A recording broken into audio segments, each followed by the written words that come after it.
Hey Cozies, welcome back to Cozy with Calinnah, where I share my journey as a nurse by day and an artist by night, having real conversations with multi-hyphenates, dreamers, and doers. Don't forget to subscribe and catch new episodes every Thursday. That's right. Okay. Welcome to the podcast, Deen Anbar. Hi. Hi. Hi. It's been a minute. I know. I think the last time I saw you was when you did my show. That's right. Yeah. That And you was were like a year ago. It wasn't quite a year ago, but you were one of the first people that I had on. Really? Yeah. I Well, remember like we were at your place. Yeah, that was before I was recording at a studio. Yeah. And I mean, I was just like figuring it all out. But I wanted to talk to you because of all the things that I saw you doing and like still do. And you were amazing, and it was super fun. It was still one of my favorite episodes that we did. And you're still the Aw. only person that has come to my house to do it. Oh, really? Yeah, well, because you're like local-ish. Oh, we're out that's here in the South right. Bay. It's like a big deal. Oh, that's true. That's Yeah. true. I like the South Bay though. I love It's the like South Bay. super chill. Yeah, It's not like you can find parking. sometimes. We had to like figure the A parking. little bit But of a it's fine, swap it's today, fine. but it was cool. And I love being in Long Beach, and like where I live, just on the other side of the bridge, is great. It's like it's a good place to come back to, you know. And Yeah. I value that. Yeah, and you do a lot of things too. You have your own I do podcast. things. Yeah, I mean, I do have my own podcast, and I also play music. And like, you're catching me coming off of like a pretty intense, like a 5-week bus tour that I did, and then just I got back from Hawaii from doing a private gig like yesterday or the day. No, yeah, it was yesterday. Yeah. Yeah, this last couple of months has been crazy, but it'll slow back down.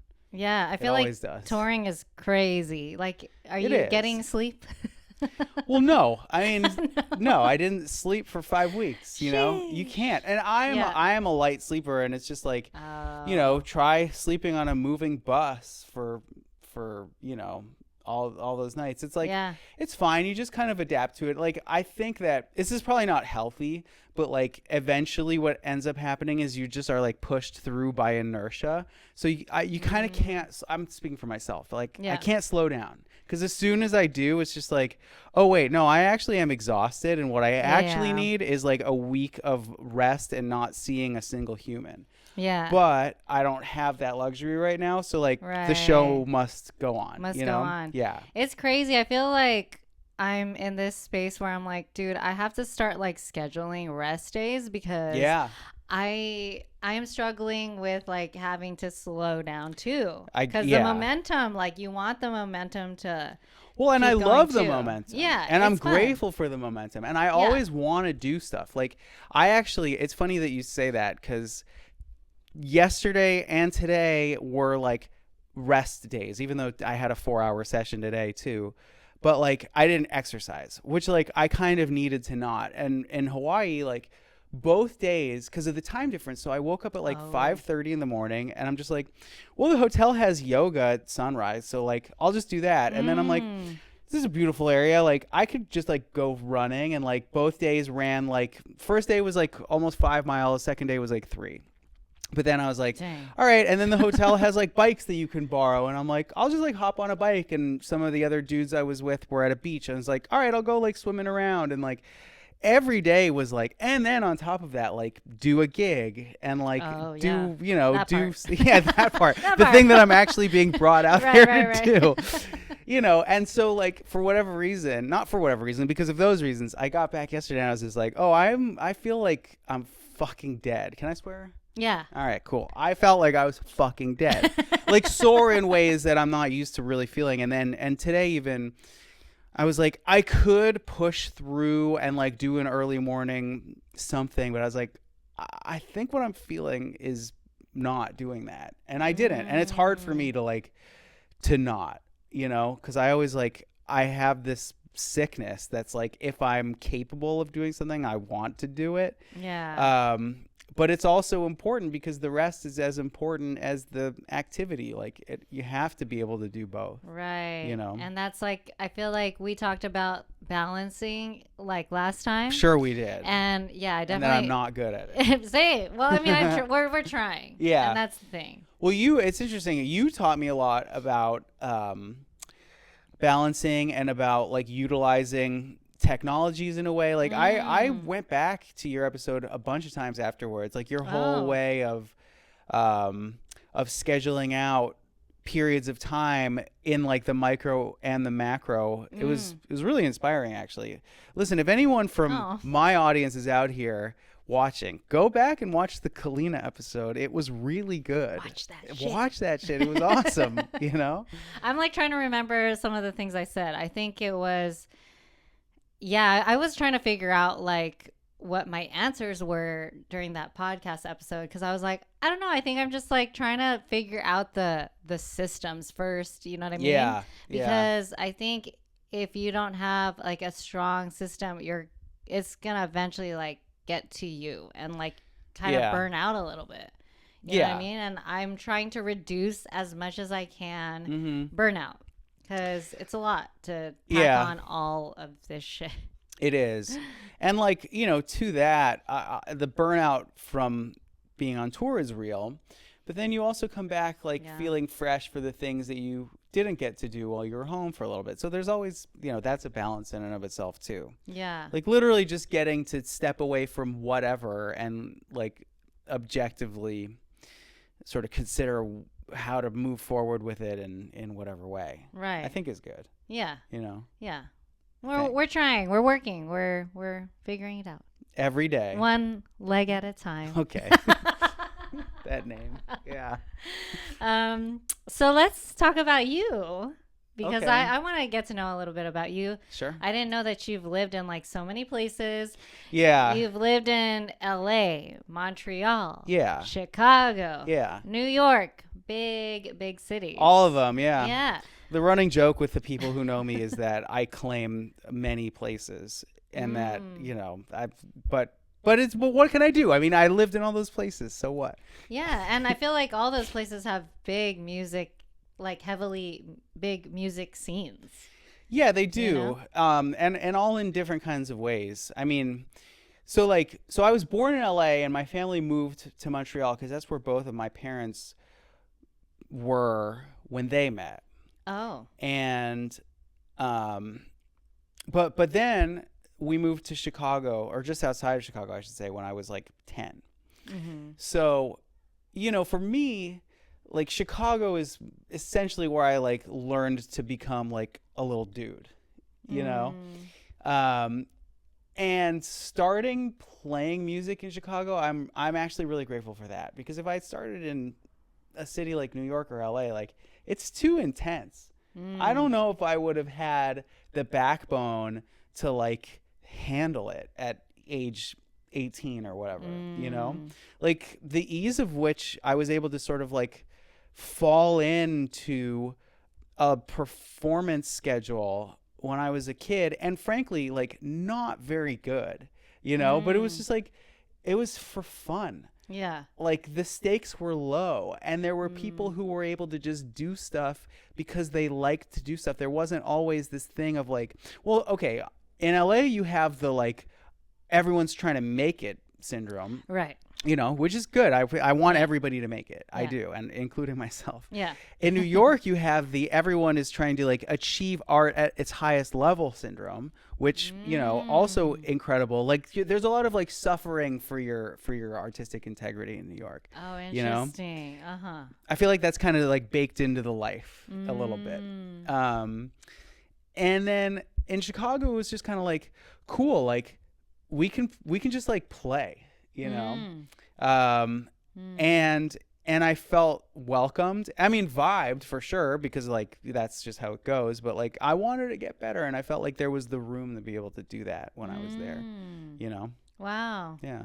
So you've had like different influences. I like that. Like that's really cool. I don't think I've ever met anyone who has like explained it like that.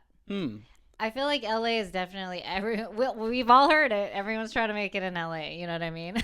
Yeah. And I mean, and it makes sense, right? Because of what's here. Like we are, you know, historically at the center of like the core of the entertainment industry. And obviously that is like fallen apart, and, you know, and the repercussions of it are terrible too, because it's like, it's devalued certain things, and it's also made certain things more expensive, and whatever. This isn't about that. And Yeah. also, I'm like, I would be talking on my ass if I said I really understood every little bit of it. But like, people come here because they want to see their face on a billboard, you know, right? I think. I think that's I don't that like sounds right. I don't like speaking on behalf of a general public that, you know, Right. I don't know. But that's sort But of there's the been a lot impression of that you get. people that I've met that that is Yeah. yeah. And like, why wouldn't you? Right. You know? This is where it's at, though, and like entertainment capital, Sure. Yeah. essentially. With like potential for global stardom, Right. which could right. start here. Which was never really what I was after. I just I moved back here because I liked the palm trees and the beaches and the fact that I, you know, was sick of like winter, you know? And even now it's like, I don't know if I would want to move back to Chicago or even like, dude, Yeah, the that city winter. that's been on my mind, Toronto. Ooh. It's incredible. There's so much going on in Toronto. It's so diverse. Yeah. There's like just the food, the culture, like the shopping, like things are happening in Toronto. Everyone's on bikes. It's popping. But like, what are you going to do for 8 months out of the year? You have to like, you know, live in that. I can't Yeah. I mean, we're a little spoiled here. It's the weather, Yeah, honestly. I know. You can't beat it. But Can't. yeah. So let's talk about how you started playing guitar. You were 14? Oh, yeah, I was. And then who did you come from a musical family or? I didn't come just from a kinda family of like professional musicians, but the story that I was told was that my grandfather was given, like, he was a violinist, and he played a lot of harmonica.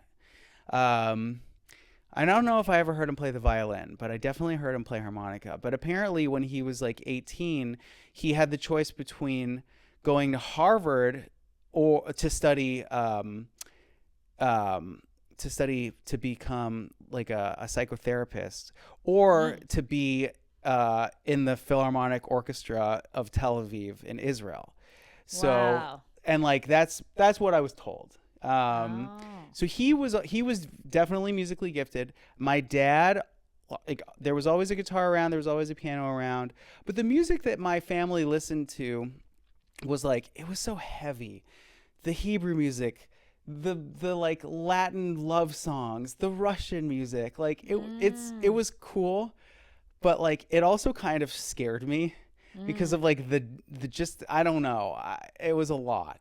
And it wasn't really until I found like punk and metal and like So Rage Against the you chose Machine. something intense also in a Well, different way. But I think that it was different because it was mine, you know, and it was mine, and I identified really strongly with it. Like I think that too, because of the thing of like growing up in these kind of different places, it was like I never really felt like a strong part of, like, I remember going, like, when we did move to Chicago and everyone was like playing basketball, and like up until then, like, I was playing street hockey with my friends. Like, I didn't know anybody with a basketball. And then we moved to Chicago and it's just like, oh, okay, like Bulls, Michael Jordan, like that's what we're doing now. I'm like, okay, like there's that. Like, I always felt different then, and like, you know, was definitely like made fun of for being Canadian. You know, like the South Park movie was really big at the time. Like, Oh, remember? okay. Yeah, back no, it in was the day. and also like I like moved to Chicago with like a weird name and a mullet, and I was from Canada, and like my family drank rice milk and didn't eat meat. It was like a whole, I was Oh, definitely wow. not like the other kids. And like, you know, the music that we were listening to, like my family, I should say, because I don't really, my mom, when I was growing up, she didn't really listen to music. Interesting. Yeah. So like it was something that when I did find it for myself, it was essentially through like the friends that I did have, and like kind of coming together, and like the punk and the metal and that kind of stuff. It was like the soundtrack to this thing, and we were all like, all of a sudden I'm like writing anarchy symbols on desks, and like I'm into it, you know? And it wasn't long before it was just like, why don't we do this? Like, we could get guitars. We can start a little band. Like, this seems like fun. Like, let's go. And there wasn't really anything else that I was like that drawn to. I definitely wasn't a sports kid. You know, when I was a little kid, I liked cartooning, and it was always still like fun to do that. But it wasn't ever something that I was like, I really want to be like. Like, I loved Garfield. I had all the Garfield books. Oh, yeah. Oh, and I remember you were talking about you loved Harry Potter too. Harry Potter. I did love Harry Potter too. Yeah. That's right. But, you know, wasn't gonna. I could only like Hogwarts was only gonna take me so far. Got you. So music's where it was. Music was the first really big like it hit me hard. And I could see myself like doing it for real, you know, which was delusional, right? Because there was nothing concrete like that would have actually given me that other than just the fact that I was like obsessed with it, you know. And I really wanted to do it, and I had visions of myself even before I started playing guitar. Like, okay, I mean, I'm saying punk and metal, but also like. There was this Dave Matthews and Tim Reynolds duo record called Live at Luther College. And I remember I had that when I was in like 7th grade. And I could picture myself like playing it. Like in my mind's eye, it was me playing that in like my middle school auditorium and everybody looking at me and being like, okay, that now we get it. Like now we could see how he's cool. Like I had this vision of myself as like, because there was always this thing of like, for as different as I really did feel, and that was always like a chronic like thought that I had was like just being different from everyone else. It was like if they could hear the songs that I know that I have in me to sing, you know, then they'll get me and they'll understand me, and it'll be more than just that. Like they'll, you know, there will.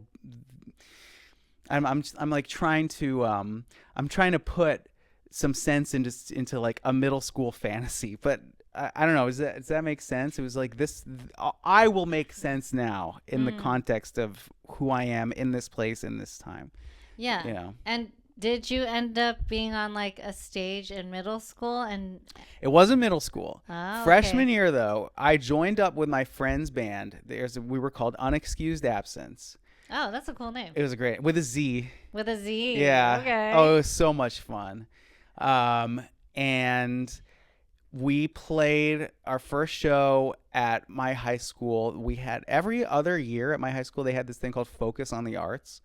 And it was actually really cool because they brought in all these different types of people who do like the arts in different mediums, but, you know, people who sort of demonstrated and would hold little seminars on like what you could do. And like some student bands got selected to play. And so our band played at like 7 a.m. in my high school gym. And there's pictures of it. It was the best, and we had no idea what we were doing. I think we played "Damn It" by Blink-182 twice because we ran out of material. But it was fun, and we got to play a few. Like we would play during lunches, and like, you know, for after school stuff. Like there was a good amount of performance opportunities, and then there was a Borders, R.I.P. Borders. It was such a great store. Borders. Yeah. Oh my god. Remember Borders? Yes, yeah. I remember Borders. I loved it. They were like the cooler Barnes and Noble. They were 100% like the cooler Barnes Barnes and and Noble. Edge. Yeah, definitely. And they would have little shows at their cafe, and so I remember doing that a few times. And at the same time too, like my high school did have a jazz band program, and I was like, oh, okay, I don't know the first thing about jazz, but like I can play guitar during school. Like I'm gonna do that. Yeah. And so that was the first really like structured musical group that I was in. And I learned a lot. I mean, it was also like a really great experience because I don't know if I would have ever been introduced to like how other instrumentalists play or like think about playing. Like we were doing I remember this so distinctly, like as a group we would like run scales, and I remember just thinking like for me as a guitar player, like all I have to know is the one shape, and then like I can just move it up and down the fretboard. But like seeing somebody on trombone like struggle from playing it in like G to then G sharp, I was like, that's kind of weird. But you know, it's like it just kind of opens your ears and your awareness up to how other instruments kind of like think about things. Yeah. So it was cool for that. And also it introduced me to like improvising in a jazz context, and like, you know, I got really into that. Yeah, You know? I think it's really important to like hear the people you're playing with. Yeah. Like, and because I used to dance like competitively back Yeah. in the day, and you really learn how to like be clean together. Like Yeah. I just had like an alumni thing where we all kind of met up, and one of my old captains like That's taught like the new team, and Yeah. so they invited the alumni to come over, and we were just kind of like bouncing off, like, you know, they would ask us questions and stuff. And yeah, it was just crazy, like just to hear the feedback from the alumni. And I remember this vividly. It's like, yeah, you could be like a star. Yeah. But when it comes to playing with other people or dancing with other people, you have to learn how to play well together, which is a whole 100%. nother skill. Like you could be the one who's showing off, but then it doesn't sound good. Yeah. And that's like the important part, is to have like that chemistry too with your team or your band. Did you ever sing in like a choir? Yeah. Because that's another big one. Yep. Yeah. I mean, I think that's such an interesting thing, is like good musicians and good bands, like at a certain point, again, this is another blanket statement that, like, you know, maybe not everybody, but it's been true for me. It's like learning how to be a part of a group, learning how to make other people sound good, right? You know, or look good or whatever. Like most of the time, the work that I get is not as a featured artist. Like most of the time, the work that I get is as an accompanist, which is a really important thing to be able to do. And I remember that was one of the first lessons. Like as soon as I started studying music in college, my teachers, I had one teacher in particular who was just like, look, I'll be real with you. If you want to make a living doing this thing, like you have to be a good accompanist, and people will hire you to do that. Right. People aren't necessarily going to hire you because you're great at taking solos, you know? And the interesting thing about that is being a stronger accompanist will help you to be a better soloist. Right. But not necessarily vice versa. And I've always been really captivated by the way that people can play. And it's interesting too, because when I teach, I always, especially with people who are interested in studying jazz, I'll be like, if you're listening to this and the thing that you're maybe first hearing is like, oh, this is such an amazing solo, it's like, I want to transcribe that solo. It's like, good, you should transcribe the solo. But remember that what you're hearing isn't just like one person and their ideas. Like you're hearing a group of people reacting to each other in time. Like you're hearing a snapshot. And no single person could have come up with this. The fact that there's like a single musical statement that is resonating with you is really cool. But like, even if you just back off that for a minute, like listen to what else is going on, like it's all informing this thing in the moment. And I just think that that's one of the coolest things about music. It's so real, you know? Yeah, it's a beautiful thing, like how something can be so moving. Yeah. In a moment, you know what I mean? Yeah. And I think part of being a good musician or an artist is like to be able to adapt. Yeah. Like, and pivot often. You have to. You know? And like, no matter how many hours you've practiced or whatever, it's like like is always going to be like unpredictable. Like you don't know what's going to happen. And like what kind of crowd's going to be there. It can change your set. Yeah. And then you start looking at like your bandmates and you're like, you know, and then you feel like a certain part. Let's go with this. Yeah. And like in real time. And that's a huge deal. And being able to do that and not like crack, you know, or just like, I'm trying to think, but it is important. Yeah. And was there anything from your years of experience that you had to unlearn? In what sense?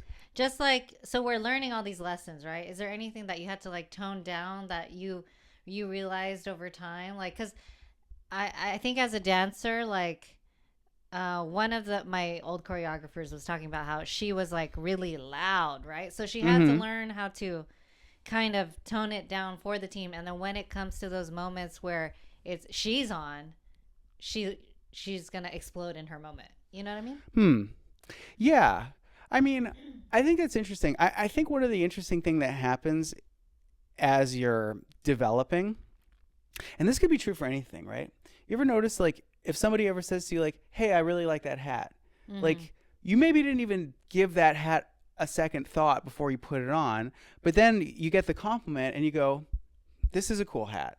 And now all of a Mm. sudden that hat has like value, Mm. and it has value because somebody said something about it that gave it value. And now you're like, I love this hat, you know? Mm. And I think that the same is probably true for us as artists and as individuals. Like somebody might say like, hey, you're a really good dancer. Maybe you didn't even think of yourself as being a good dancer, but now all of a sudden you're like, I'm a good dancer, and I want to get Ah. and now I like dancing because I've been told that I'm good at it, and like I am good at it. Like Yeah. I think that those there's like things that happen that maybe you don't even realize how big they are, but they become big. And I Mm. think that the same is probably true with music, right? It's just like I don't know that I ever thought that I was necessarily like, or I guess what I'm trying to say is like along the line somebody might say like, hey, that thing that you did was cool, and you're like, oh really?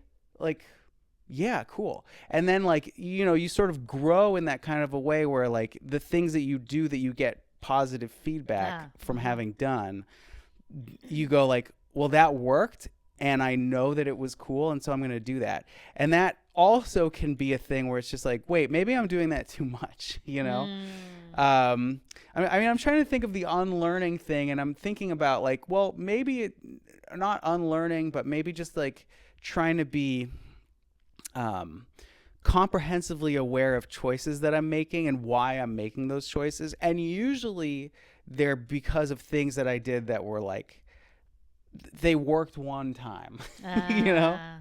And either I heard that they worked one time or like I noticed that something went the way that I wanted it to. And so you just try to replicate that.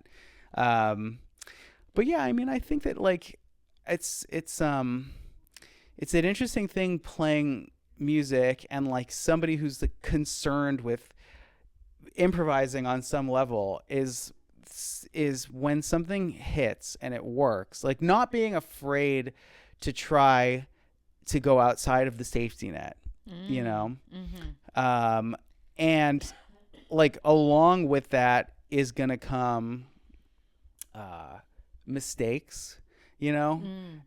I don't even really like, because whatever, who cares? Like I never really think about like, oh, if I messed up on something, it's just like, well, eh, you know I mean, sometimes I think people don't mind. Like, obviously, like a bad fuck up is like not the best, but sometimes people enjoy that you're human, and that's what yeah, I've learned is that like, okay, it's not about being perfect. It's yeah. about um, just like doing the best you can. Well, I know for me that I love like, I don't know, when if somebody says like, hey, like this is like the best show I ever saw was this. I'll be like, that's really cool. Someone's like, dude, that was the worst. Like I'm like, Mm. all right, I got to see what that's all about. Yeah, yeah, You yeah. Well, know? that's yeah. But Yeah. like they even said like Aretha Franklin, like she was never. I think she was on key, but there was something I heard like she was like Mm, in between the notes, and that's like sure. even like that's sometimes better because you Yeah. are in the pocket, you know, and the pocket is Yeah. not perfect. Totally. It's Yeah. just you're in this like zone that like Yeah. feels good, Mhm. and it's more so a feeling than it is like a like something written. Yeah, well, like a perfect execution of something, if it doesn't have, I know this too for like, when you're tracking something, it's like sometimes the take that ends up working the best isn't the one that is the most perfect. It's the Mm. one that had something, like this Mm. the je ne sais quoi, whatever it, it Yeah. it is that you can't really put your finger on it, but um but it was like, it was all right there. And those are usually like the first take or two that it'll be the one. Right. In the case so of like true. an Aretha Franklin, like, yeah, there's a lot of notes between the notes, Yeah. and Yeah. obviously, like, we have the recordings, we know how good it sounds. Yeah. Like, no one's listening back to that and being like, well, actually, she was like a little bit sharp on that note because Right. it's like, so what? Right. And that's kind of the beauty of like of tracking back then. It wasn't like Oh automized. my God, I know. And you had to, there was no like metronome. Well, I don't know. Maybe, maybe there was, but I will say that not too long ago I had the opportunity to record a whole album to 1-inch tape, which I had never done that before. And it was such a unique experience because it really, like, you had to think really musically in the sense of like thinking in terms of a complete take. Like, obviously there was some wiggle room if you needed to comp something or whatever, but like that wasn't really what it was about. It was like we're you have to know what you're going to play, and you have to be down to just like, if this was the way that something sounded, like that's what it's going to sound like. It just put you in a different sort of a headspace. And it's not something that I think every band can or even should do. It's just, right. But like, it was cool, and I'm glad I got to do it at least that one time, just to know what that was like. It was interesting. Really cool. Yeah. I want to try it. I mean, yeah, it was really awesome. Yeah. Yeah, and I'm grateful for having gotten to do it. And maybe there will be more. Who knows? Yeah. Very cool. So let's talk about some of the incredible people that you've worked with. Who have I worked with? Who haven't you worked with? Everyone I've worked with is incredible. Oh. Well, you worked with people like Grace Weber. Yeah. And Tibalas. I hope I said that right. Yeah. And currently Brooks Nielsen. Yeah. Right? From the Growlers. How did each experience shape your approach to collaboration and performance? Okay. So, well, I'll say this. I didn't play in the band Antibalas. When I was in New York and just out of grad school, some friends of mine started this Afrobeat band called MFA. And the Antibalas guys sort of acted as mentors for us. And so they played a bunch of shows with us. We would play shows with Amayo and with Chico Man. And a few of the friends of mine that were in MFA went on to play with Antibalas. Some of them still do. But those guys are awesome, just like world-class Afrobeat band. And I learned a lot about what it means to be an ensemble member, like, again, from that, because Afrobeat is so ensemble-based, Right. and especially as a rhythm guitar player, because there really are no lead guitar players in Afrobeat. So, like, whatever ego you have, like, that gets gone.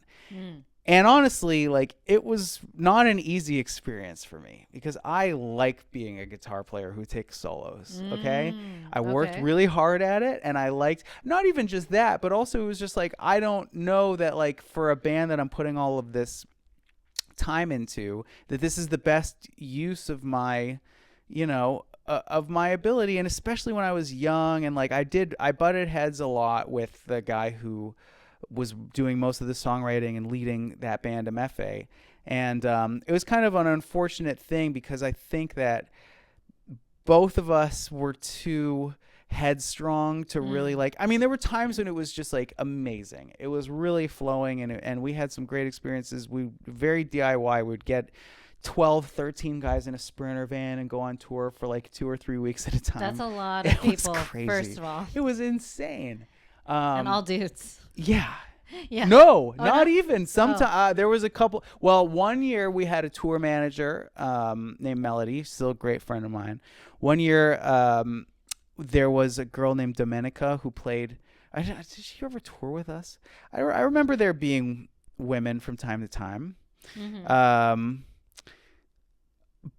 Regardless, it was disgusting. But it was a great experience, and it was a valuable experience. And then with Grace, it was a different experience because the music was really different. It was more of like a traditional sort of rock band in a certain sense, obviously, with her being the sort of featured artist. And I remember that was another one where like, looking back with like a decade of hindsight, our creative partnership ended, and it was sort of hard to really understand what was really at the core of it, because we were really good friends, and like we were writing together and we were working together, and at a certain point I had said something along the lines of like, and granted alcohol was involved at this time, but I had said something along the lines of like, Grace, like, if you want to like make it to the next level, like you need to care more about what your songs are, or something like that. Okay. I know. And maybe I shouldn't be saying this. And Grace, wherever you are, I hope she's doing well.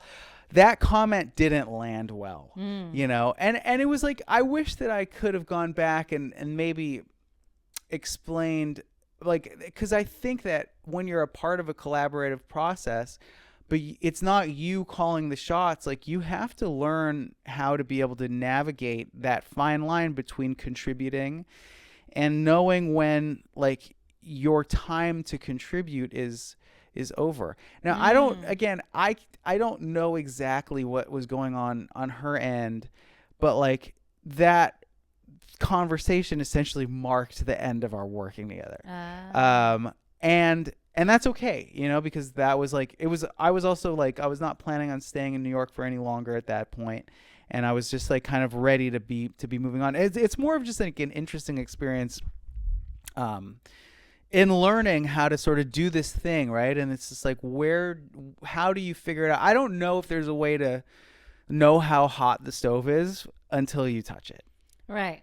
For me, that's always been the case, and that was an experience where like, yeah, I touched the stove a little too long, and like I done got burned by it, Yeah, but I think that's just life, like, yeah, regardless of music or not, like there's just some people you gel with who can't take, or who right, can understand, like, and that only comes with time, I think. Yeah, like being friends and like, okay, I know they didn't mean it this way, but it came from a good place, or whatever the reason. I mean, I don't personally know her, so I can't speak for her. Well, she's great. And I think that the hardest thing about that was not necessarily like not playing. I don't even think that it was not long after that she didn't really have a band anymore. She kind of shifted directions and went more in like a pop route, where it was like mostly her working with like one or two other people and playing live to tracks, which like totally fine. The hardest thing about it really was like losing a friendship, and that's just how it goes. But it was a long time ago. Yeah, it was just funny that you brought it up. Did I say that I had played with her? I must have. Yes. Yeah. I mean, it was a big part of my time in New York City, and those two bands, MFA and Grace, were the two groups that I spent the most time playing with when I was living in New York. Gotcha. In addition to like, there were a few clubs, like Rockwood was one, and Living Room was one, and Pianos was one, and Arlene's Grocery was one, and like there was just a lot of different people playing a lot of different gigs. And if you were like, in your 20s and around and could pick up and do a gig with a singer, like you would work with a lot of different singers. Mm-hmm. It's been a while, and there was a lot of those were years that I was drinking a lot. I was having a lot of fun. It was fun to be young and in New York and drinking and doing the thing. And some of it I remember and some of it I don't. It was a long time ago. Yeah. But we live, we grow. We grow. Yeah. No, it was great. Yeah. And let's shift gears a little bit. Go on. You also went to get your doctorate. Yeah, I did. So he's a doctor, y'all. Yeah. Yeah. And what a Jewish doctor. And what led you down this road? It was kind of a mistake. Oh. I mean, I shouldn't say that. Wait, no. Okay. Cut that. Okay. No, I'm just kidding. It wasn't a mistake. It was okay. So when I first moved to LA, I didn't know what I was doing. And I was speaking of burnt, I was burnt out, I had spent 7 years in New York, and it was like, I don't know. I was thinking a lot about different things that I could do and different places that I could be, right? And so like kind of it was premeditated to a certain degree, but the actual act of me moving to LA was like quick. And I just like, I saw an opportunity and I was just like, I can do it, and I'm going to do it now. So I moved to LA, and I didn't really know what I was going to do.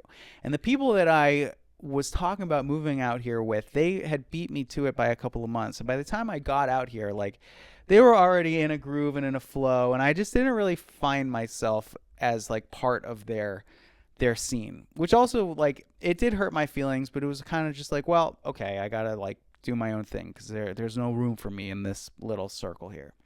Yeah. And I was dating this girl, and I was like figuring out what I wanted to do, and I tried like not playing music for, oh my god, I had done this tour that it was like I was accompanying a play. It was a touring play. It was a small production. It was like 3 actors, 2 stage managers, and me. Interesting. Yeah, it was interesting, and it was really cool, but I really, and it was like a tough time for me personally, and I was drinking a lot, and I didn't really find it comfortable to be there, which didn't really add to the whole thing. Okay. In a good way. So I came back from that tour kind of just like really not sure of what I wanted to do, because I was like, I just don't know.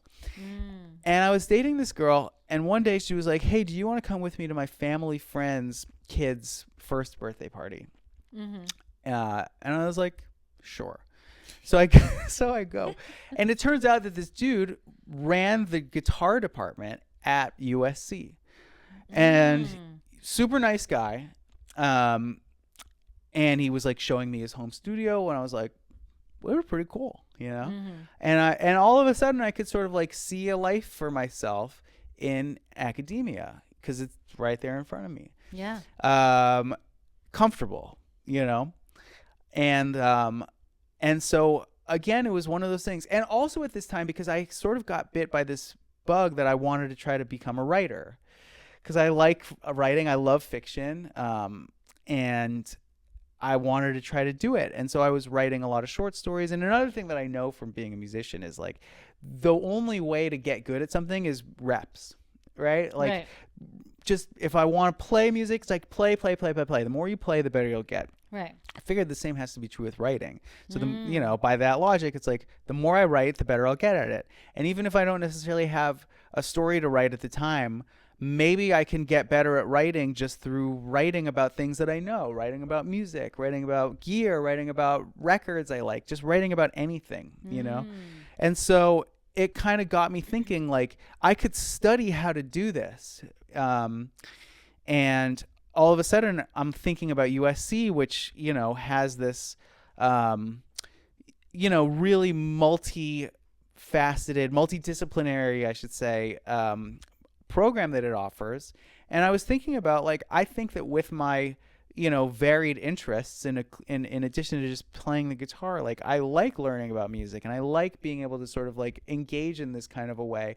And now I'm older, I'm in my 30s, I'm not a kid anymore, because the truth is, like, I was never good at being in school. Like, I never made it through a semester of college or grad school without being horribly depressed, and just like it wasn't something that necessarily came easy for me, but I still was able to just kind of do it. And again, to go back to that thing, people told me I'm a good student. I never felt like a good student, but I would get feedback from people saying, like, oh, no, you're good at this. I'm just like, well, I guess I must be good at it then. And then I don't know. I was a lost soul. And then, I mean, but for a lost soul, you went to get your doctorate. That's like pretty huge. Well, this was the surprise, was I went in and I auditioned, and they offered me something that I couldn't turn down, which is the opportunity to study. And they were going to comp my tuition and give me the opportunity to teach while I was there. And it was just like, that's amazing. I mean, it was, yeah, what a lucky break. And I was like, I can't say no to this.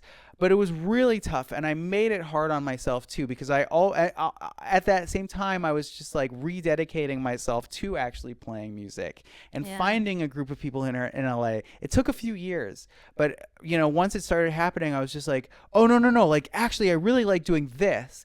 And so school starting, and I had this other opportunity where I was teaching at another college at this in Riverside County Yeah. So twice a week, I'm driving out to Riverside County to teach full days there. The other 3 days a week, I'm doing USC and, you know, being a doctoral student at USC. And then like 4, 5, 6 nights a week, I'm playing in like these great bars in Hollywood and like starting to get into doing like the wedding band thing on weekends. And I'm like making a little bit of money doing that. And I don't want to slow down on any of it. And I didn't, you know. And it was right around that time that I started discovering the beauty of like pills and powders to just like power through. So I'm living like a triple life because I was, you know, a full-time student and teacher and performing musician and working on a record and also like becoming very quickly like a full-time drug addict and just like and not slowing down for anything. You know, it was insane. And, you know, I wouldn't take it back for anything, but like when I think back about that, like my head hurts because of all it was a lot. It was crazy. Wow. But it was cool. And, you know, COVID obviously altered things. And it was really the first time that I got a chance to like, it forced me to be home, which shone a light on like the serious drug dependency that I had developed that I couldn't really hide behind being super busy doing gigs anymore. And so that was like, okay, well now people are people. I mean, like, you know, I also met my wife and got married and then subsequently divorced. But like that was a whole thing. And she was like, yeah, this isn't going to fly. Like, you know, she didn't really know the extent to which I was like so dependent on these substances to get through what I was doing until things all slowed down. And then it was just like, all right, what are we going to do about this? And I tried to kick so many times and then, you know, eventually found myself in treatment, and that happened twice. And it was after the second time that it was just like it really gave me a chance to pause and sort some things out. Reframe. You know, yeah. I mean, and I needed to. Things had gotten really out of whack, and that was like for all of the things that we're sort of talking about with finding myself and like who am I in the midst of all of this thing, and like being told one thing and feeling a different thing about who I was. That second time, which was the early winter of 2022, that was when it was just like, you don't get a third chance at this. I knew it. I could feel it. I was like, this is the end of this, and I need to be able to figure out who I really am in the world and be able to get through it without depending on these things, because I'll die. I really felt it that time. And I didn't want to. I was like, no, I don't want to. So like, let's figure out how to get through this. And that being able to rededicate myself to like the kind of life that I actually wanted to live without compromising the things that I love. Like I love playing music, you know, I love going out. Like I still do. I'll go, you know, especially when I'm out on the road or traveling or whatever, like I'll go hang out at bars or just like wherever people are. Like I know what my limits are. And, you know, as long as like, I wouldn't even say as long as X or Y, it's just like, if I have a reason for being somewhere, which includes just like being somewhere to be somewhere, like, cool. Yeah, I'm down, you know? And that's fun for me. And it's actually really liberating to feel like I can be anywhere at any time without needing anything. Right. You know, because for a long time, like, I mean, when I would travel, like, I was really tethered to being close by, like where my drugs were, because if I didn't have them, like I'd get sick, you know, and that sucked. So like I didn't want to do that anymore. Wow, that's a crazy story. Like, thank you for sharing that. Well, I have no reason not to. I mean, and that's another thing. And one of the reasons why I started my show was to be able to say, like, it doesn't really matter. Like the cool thing is that like you, at any moment, you have the opportunity to like figure out if there's something that you're doing that, you know, is holding you back or that you can do better. And like, you know, in my case, like I was emotionally tied to the things that I was doing and physically tied to the things that I was doing. And like that combination of the two things made it fucking damn near impossible to stop, until I was like literally placed in a place that I couldn't do it anymore. And those were the times that I was able to actually let up, you know? Yeah.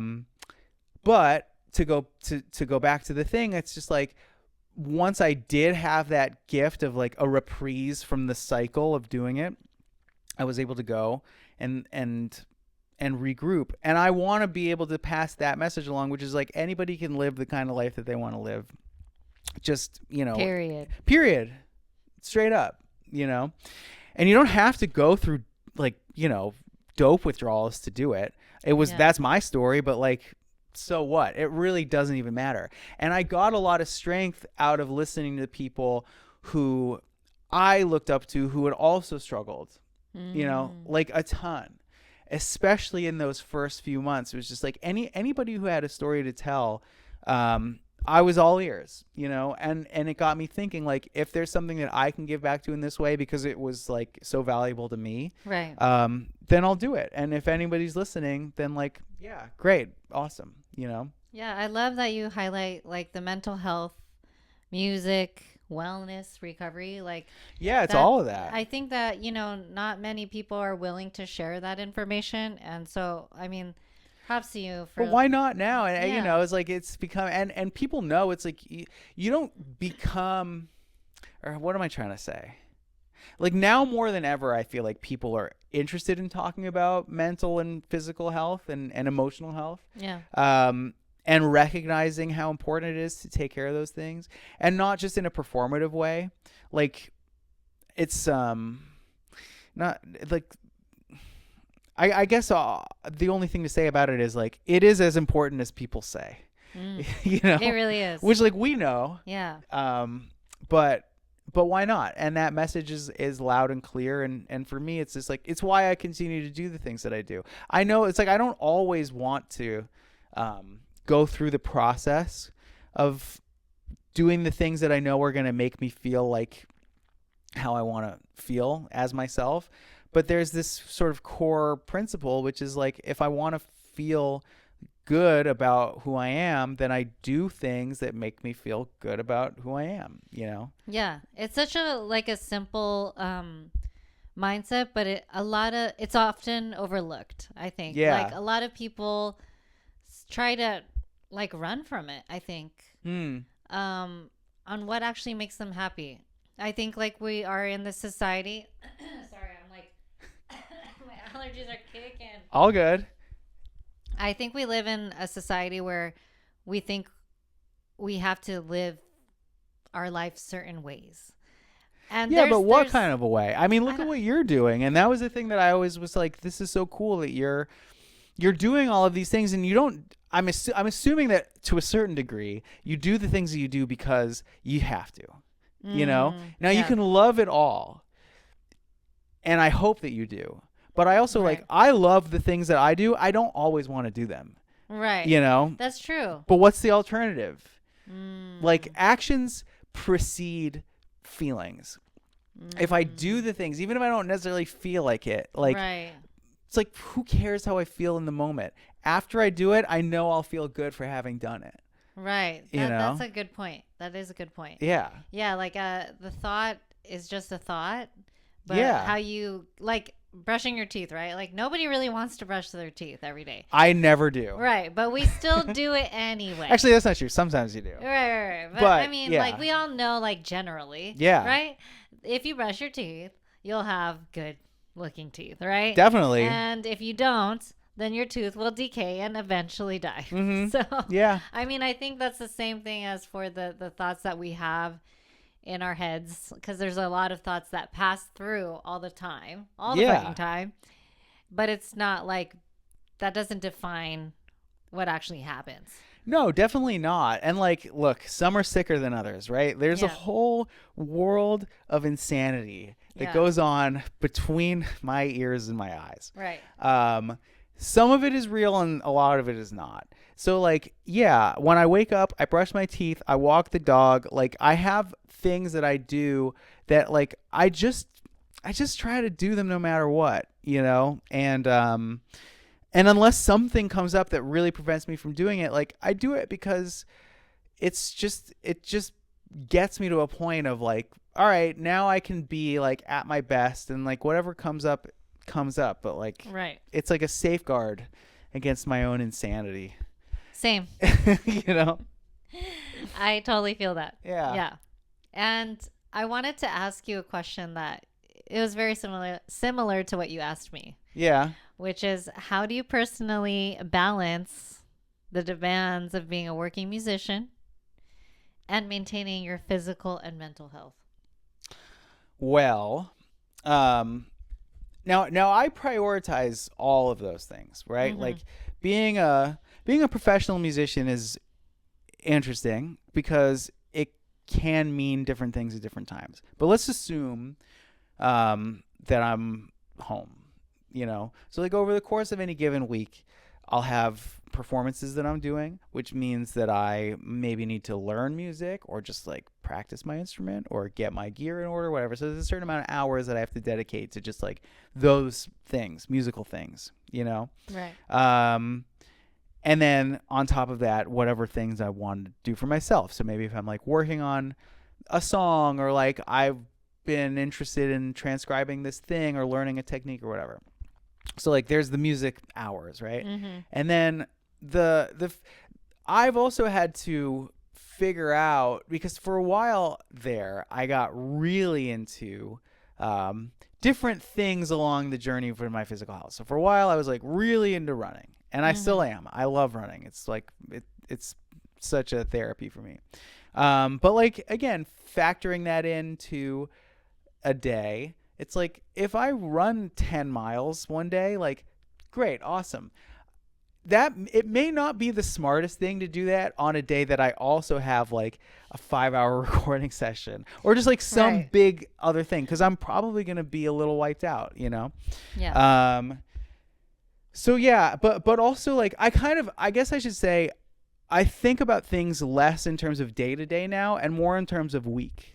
You know, like I try to like, if I can run like 15 miles in a week, like that's awesome. If I can go more than that, that's great. But it doesn't all happen at once. And if I know that I have to learn or like do certain amount of things for my, for playing music, like I think of it again in terms of like a week. And that has been a healthier way for me to think about those things rather than a day to day. Because there's just not enough time in a day. There's really not. You know what I'm saying? No. Checklists are my best friend. A checklist. Yeah. Like that helps me in a huge way. Just writing everything down of like what I need to do. And it keeps me from being too scatterbrained. I don't know if this is, I was talking to somebody just this last couple of days who was in the band that I was in. Uh-huh. And she was like, I just got diagnosed with ADD or ADHD in like her mid 40s. And I was like, okay, like, but what is that? I don't know. I had some questions about what that was, but all things, the things that she was talking about, I was like, yeah, I do that. She's like, I can never just like do the laundry without doing like 10 other things. I'm like, does anybody just do the laundry without doing 10 other things? I don't know. Like that seems pretty normal to me. But I also know the anxiety that I can pile on myself. Like as soon as I start doing one thing and realizing that I want to do something else and something else. So what helps me is as soon as those thoughts do come into my head, like I can show you on my phone. The Notes app is psychotic.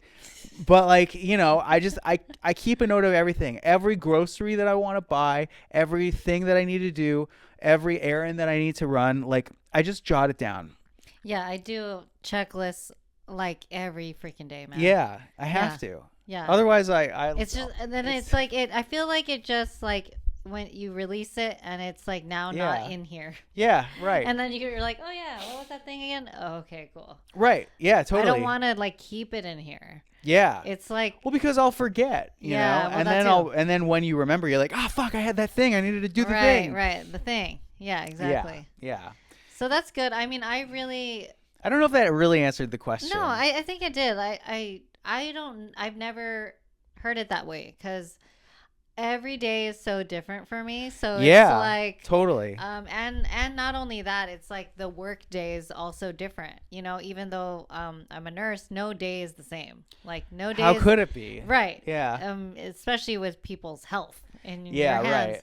So, I mean, I'm still like learning how to navigate all of that, but my therapist kind of gave me some advice that she's like, well, because I was kind of complaining like how I wasn't going to the gym a lot as Yeah. much as I was like at a certain point in my life. Totally. This is pre-podcast. Okay. So, you know, like obviously she was like, well, you have to think about, like, she gave me a list of like different things, like just like fitness or like, you know, like relationships or whatever, like these like categories are. And she's like, number it like 1 to 10 on what's your highest priority to like the least, or like just top 10 Sure. out of like Sure, 20, sure. 30, whatever. And then so after I did that exercise, I was like, well, exercise is not on the top. So how can I expect myself? Why am I going to like punish myself mentally, like for not making like the gym every single day or whatever I was doing before, because your priorities are shifting and that's just life, and you have to be realistic with yourself, because I think a lot of times like we can tend to be like, oh, like I'm not doing this, but it's like, but what's going on in your life that's preventing you? Is it really like that you cannot do this, or is it really because things are in the way? Like, you know, you have to be realistic about the situation too. You do.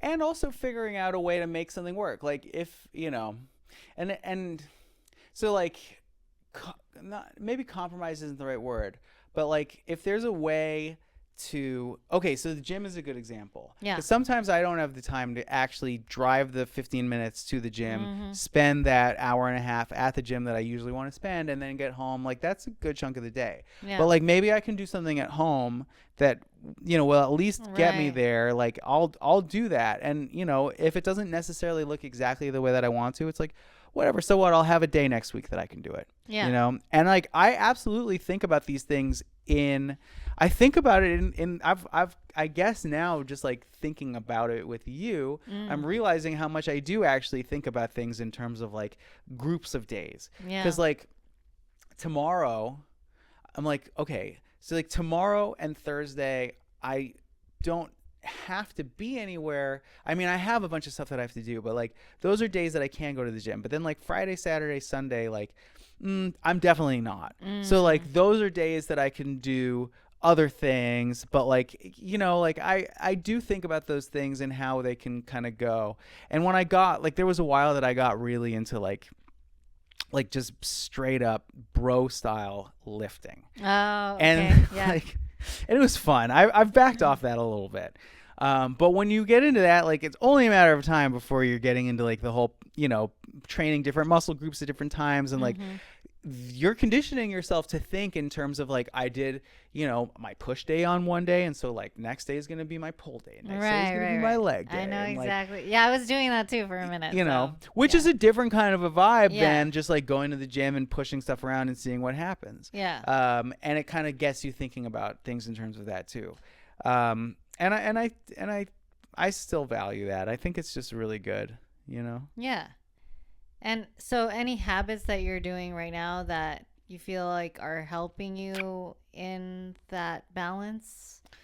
I would say, I mean, I've been pretty locked in for a while. Like I also have to remember too to like chill out from time to time. Yeah. So like last night was my girlfriend and she's like, well, no, she didn't even say it. I was like, I've been thinking about getting in and out for like 3 days. Like let's just go to In-N-Out. Yeah. And she's like, yeah. And so we did. And like, it was great. Yeah. You know? I love In-N-Out. I do too. Good price, good food. Oh my God. It's great. a real treat. It's a real treat. So all that is to say is like, under other, you know, on a normal sort of like evening, I would have gone and just like gotten some, you know, something and like made it at home, because I'm pretty dialed into just like making myself food at home. Like all of those things. Like, I'm such a creature of habit that it can sort of go the other way, where if I don't remind myself that, like, hey, every now and again, like, it's okay to veer off course. You don't have to, I'm not like sentenced to doing the same things every day, every single time. Right. I guess I'm involved with so many things that are, like cyclical. Like Sherlock needs a walk twice a day. Right. Like, so I know that, like, if not me, then somebody else is going to have to, like, walk him in the morning and walk him in the evening. Like, I need to eat a few times a day. If I don't make that food, it's like, I'm a little bit OCD about that. So, like, there, like, that's a big part of it too. If I don't have the food at home that I want to make, like, I'm not going to have it. Like, it all is part of this whole thing of, like, kind of structure. Structure is a good word for it. I'm like losing track of the question as I'm talking, which I think is a good. It's just habits and, like, right. Anything that Yes, you're practicing habits. that, like, maybe somebody else is struggling with right now is like, how do I create better habits in my life? And Yeah, I mean, look, you have to want to. I think that is a big thing. For as much as people talk about, like, oh, I want to have better habits, it's just like, well, why? What's going on that you want to have a better habit? Like people will say this to me invariably about drinking or substances. They'll be like, man, like, I want to be able to be like you. I'm just like, yeah, but why? Like, I don't think you need to be sober. Like, unless somebody, like, obviously clearly has an issue that's affecting me in some way. I'm just like, I mean, unless you think that you need it, like, we can talk. I'm happy to talk. Right. But, like, what is it about sobriety that you think would benefit you? I know what it did for me. And it gave me my life back. Yeah. But, like, I'm not evangelical about it. If somebody is like, so I would just go back to that. It's like, do you really think that this is something that is negatively impacting you in such a way that you're not able to function in the way that you want to, And if the answer is yes, like, let's get into it. Right. I'm so down to get into it. Right. And not just, like, focus on the things that suck about your current circumstances, but, like, let's get out of that, And it takes time. Yeah. It took me a while, It took me, like, quite a long time. And really the whole thing with working with that dude Brooks was, like, that opportunity came up. I wasn't interested in joining a new band. Honestly, my first instinct was to say, no, I'm not available, because at that time I was really focusing on myself and, like, licking my wounds and just kind of, like, getting back into the swing of being, like, a human being again. Yeah.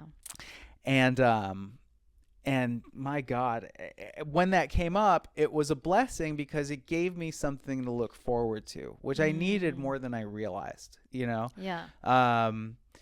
And it gave me a goal to set for myself, which was not just about, like, okay, cool, now I'm in this band and we're going to be playing great shows and we're going to be going on tour and all that. But it's just like, let's get back in shape. Like, I'm tired of, like, I developed a food addiction so quickly as I was getting my drug addiction under control. It was just like, it was just the next available thing,